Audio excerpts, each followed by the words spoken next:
I started using Instagram back in 2016, and within a few months, I was spending hours on the app even without realizing the kind of suffering that I was causing to myself. I'd post pictures from vacations, hotels, food at fancy places, and I would even DM a lot of people even without realizing how bad it was. But it didn't stop until I turned 19 and finally I decided to quit Instagram. I started focusing on my life, and even though I didn't achieve much, but I did learn a lot which I think can help me someday in the future.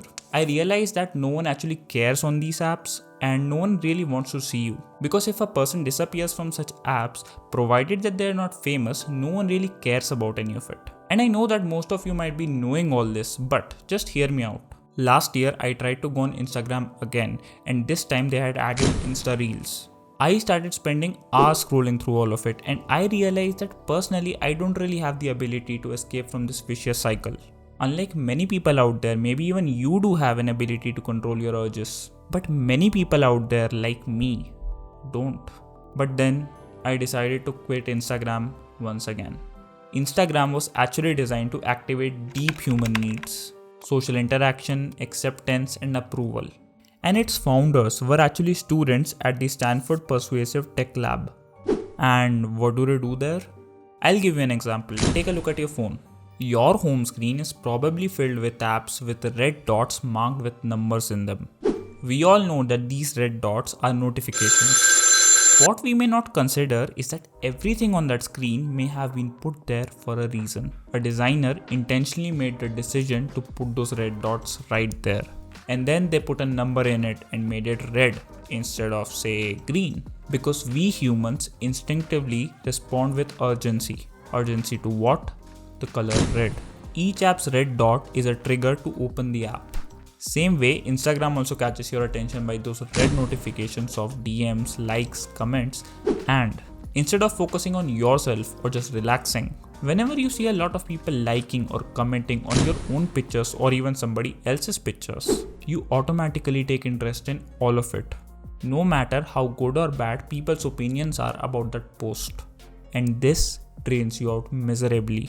These are accounts of a few teenagers addicted to social media, and I'm sure that your experience wouldn't be too different. A 16-year-old says, and I quote, "I got addicted, always checking my phone. Obsessed with keeping my streaks, worrying that someone needed my attention 24/7. This is about Snapchat, but we can also apply it to Instagram."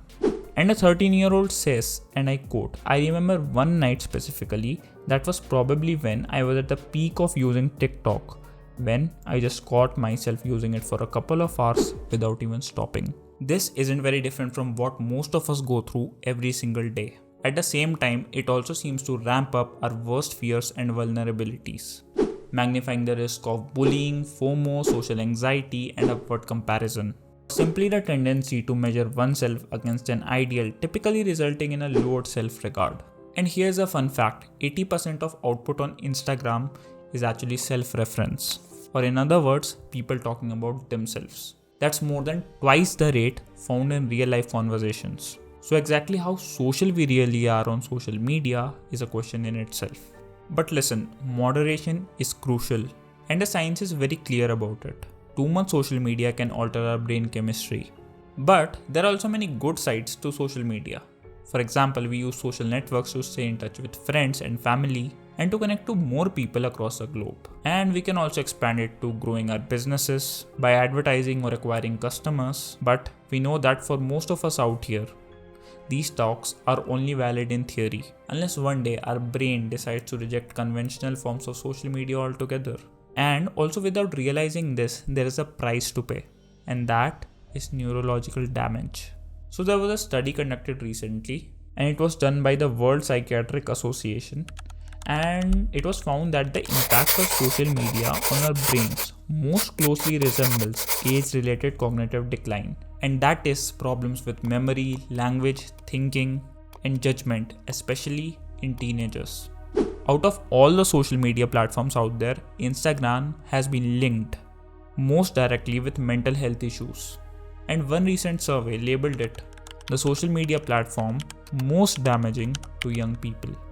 And the research that I mentioned earlier found out that nearly half, or 47% of teenagers between the age of 13 and 19 get their social, professional, sexual, and physical goals from Instagram.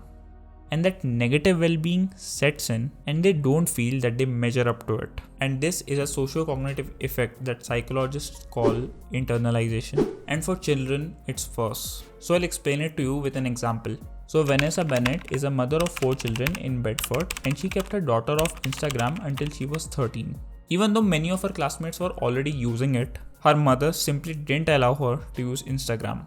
And Bennett, who is her mother, is also a founder of New York-based sports and wellness program called Dynamo Girl, which also runs puberty workshops that discuss healthy ways to use social media. And when her daughter finally turned 13 and joined Instagram, her mother told her about the depths and the pitfalls and everything related to that app. And her older brother too explained it to her how the app works. So they explained what they saw as problems on their feeds and what to avoid. And just a month had passed and the daughter opened about feeling uncomfortable. And she was uncomfortable about some images and content on her Instagram feed. She said it was making her feel bad about herself and how she looked. So this is what her mother had to say, and I quote, "She said it was making her feel bad about herself and how she looked. So we spent a lot of time talking about the research and how even adults who use Instagram feel this way. And I offered her some strategies like how to notice what images or posts trigger these negative feelings." And Bennett says that these conversations are just as important as what happens at your dinner table. We have to accept that kids can be reluctant to tell their parents about what they feel and the things that are troubling them. And these days, it's mostly linked to social media. Kids are just scared and they think that their parents will ban them from using these apps. And this lack of disclosure can make it very difficult for a parent to effectively monitor a significant part of their child's life. And experts say that parents can mitigate some of these risks by keeping lines of communication open and taking a genuine interest in their child's digital world. And I think same is valid for the adults, and we need to take some steps to minimize this damage. So one step that you can take is to decrease the amount of time you spend on the app. I know it sounds very easy and it's very difficult to do, but here are a few ideas to get started. First is moving your social media away from your home screen or hiding it somewhere in your app drawer. And this extra step will actually reduce your urge to open the app constantly. And then you can also schedule some specific times to check your social media. Or you can just set a timer for yourself, like a 20 or 30-minute timer. And for notifications, you can actually put your phone on silent or just DND, because these tones and vibrations play a key role in influencing our brain to use these apps more and more. And also, you'll be less tempted to check your social media accounts.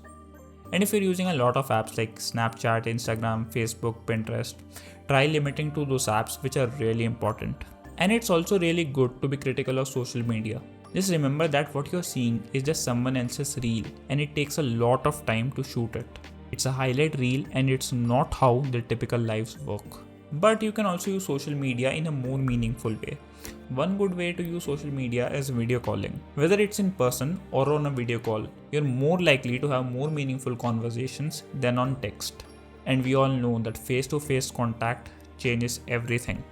And you also have to be mindful and intentional of your Instagram use. This includes things like following people and brands that actually make you feel good versus the people or the brands that just cause a negative emotion as soon as you look at them. And if at any point of time you find yourself comparing your life to their life, trust me, it'll save you a lot of time, your mental peace, and a headache too.